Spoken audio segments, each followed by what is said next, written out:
ইচ্ছে করলে একটা ঝামেলা বা একটা মানুষকে সমস্যার থেকে বাঁচানোর জন্য আমি নিজেও কিন্তু পায়ে হেঁটে আসুন, যেখানে প্রশস্ত জায়গা আছে সেখানে গাড়ি রাখুন, আর যদি না রাখতে পারেন গাড়ি নিয়ে আসবেন না। আমরা তো চেষ্টা করছি বিভিন্ন জায়গায় যাতে গাড়ি পার্কিংয়ের ব্যবস্থা, হাইড্রোলিকের মাধ্যমে আমরা গাড়ির ব্যবস্থা রাখার ব্যবস্থা আমরা করছি শহরাঞ্চলে। কিন্তু এইসব ছোট ছোট গলির ভিতরেও আপনারা দেখবেন, আমি এক এক সময় ভাবি কলকাতায় যখন যাই, ওয়ান ওয়ে করেছে হয়তোবা, কিন্তু ছোট ছোট গলি দিয়ে কোথাও কোনো গাড়ি নেই। অর্থাৎ আইনকে কঠোর যদি রাখা যায়, অর্থাৎ ওইখানকার যে ব্যবস্থা, সেই ব্যবস্থার মধ্যে মানুষ জানে একদম ট্যাক্সি চলে যাচ্ছে, অবাক হওয়ার মতো।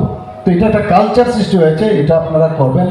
আপনাদের মাধ্যমে আমি সব জায়গায় আহ্বান রাখি, যেটা ঠিক না। অনেক সময় বলছে আমি ব্যবসা করব কি করে, আমি গাড়িটা কোথায় রাখবো। তুমি ব্যবসা করবে কি করে? তোমার ব্যবসা, তোমার পুঁজি বাড়ানোর জন্য হাজার হাজার লক্ষ লক্ষ লোক এই রাস্তা দিয়ে যায়, তাদের সমস্যার সৃষ্টি করে কি তুমি পুঁজি উপার্জন করবে নাকি? তুমি যেভাবে আসবে এখান থেকে, দরকার পড়লে তুমি রিক্সা দিয়ে আসো বা অটো দিয়ে এসো, ছেড়ে দাও। কর্মচারীরাও দেখেছি দোকানে, তারাও রাখে। তো এই প্রশ্নের উত্তর ভেরি ডিফিকাল্ট দেওয়া, যেভাবে মানুষের অসুবিধা সৃষ্টি করে আমি কোথাও করবো না, এইরকম। আরেকটা হচ্ছে, অনেক সময় দেখা যায় যে গার্হস্থ্য সমস্যা ক্লাবের বা ক্লাব চত্বরের বা ওই এরিয়ার যারা সমস্যায় ভোগেন, বিভিন্ন গার্হস্থ্য সমস্যা, সেখানে দেখা যায় যে ওই যেখানে ওই যে অভিযোগ করছেন সঙ্গের কাছে, সেখানে যদি দেখা যায় ইম্পার্শিয়াল, যদি তার দায়িত্ববোধ নিয়ে সেটাকে যদি কোনো ইনফ্লুয়েন্সের না করে, সঠিক চিন্তা করে যদি সেখানে মধ্যস্থতা করে, তাহলে কিন্তু মানুষের কনফিডেন্সটা অনেক বাড়বে। মহিলাদের যোগদান খুব ইম্পর্ট্যান্ট। মহিলাদের এখন আমরা এম্পাওয়ারমেন্ট অফ উইমেন বলছি, তো সেই জায়গায় ক্লাবের গুরুত্ব কিন্তু অপরিসীম। বহু জায়গায় গেলে আপনি দেখবেন যে আমার সীমানা নিয়ে সমস্যা, এটা মিনি গভর্নমেন্টের সাথে আমি কিন্তু ক্লাব এবং সঙ্গে আমি চিন্তা ভাবনা করি, সীমানা নিয়ে সমস্যা, অথচ নিজেরা কথাবার্তার মাধ্যমে কিন্তু সেটা সমস্যার সমাধান করা যায়। আবার ক্লাব বা সঙ্গ যদি সেখানে ইন্টারফেয়ার করে, সেখানেও নিরপেক্ষতা বজায় রেখে যদি কাজটা করে, তাহলে অনেক সমস্যা কিন্তু সমাধান হয়ে যায়। ক্লাবের বা উপর আমাদের সমাজের একটা বিরাট একটা নির্ভরতার একটা স্থান, বিশ্বস্ততার একটা জায়গা। যে ক্লাব, অনেক ক্লাবের নাম শুনবেন, আরে তো সাংঘাতিক অবস্থা।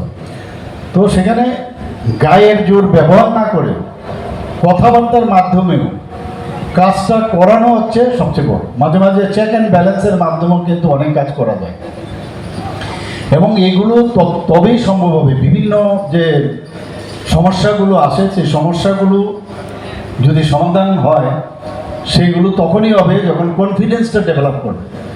সরকারের যেমন কনফিডেন্স ডেভেলপ করবে, যে সাধারণ মানুষের কনফিডেন্স যত বেশি ডেভেলপ হবে, সরকারের প্রতি মানুষের বিশ্বস্ততা বাড়বে, তবেই সেটা সম্ভব হবে।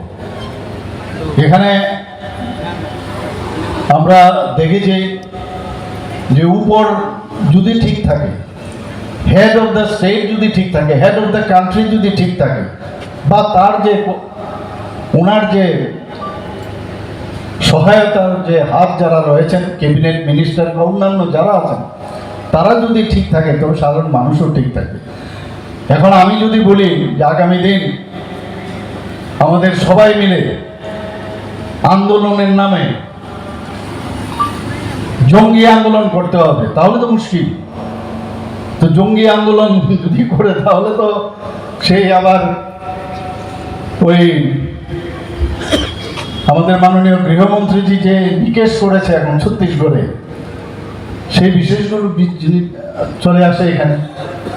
এদের ইতিহাস আমরা দেখি, এবং সারা 35 বছর এবং এর আগেও যারা কংগ্রেসের যারা রাজত্ব করেছে, একটা অস্থিরতার পরিবেশ তৈরি করেছে। যখন এই মাওবাদীদের খতম করলো তখন বলছে আরে ওদের কিভাবে খতম করলো, ওদের সাথে আলাপ আলোচনা করা উচিত, গাত্রদাহ হচ্ছে। তো এই ধরনের যে মানসিকতা, যেখানে এই অস্থিরতা সৃষ্টি করা, এদের থেকে মানুষ অন্তত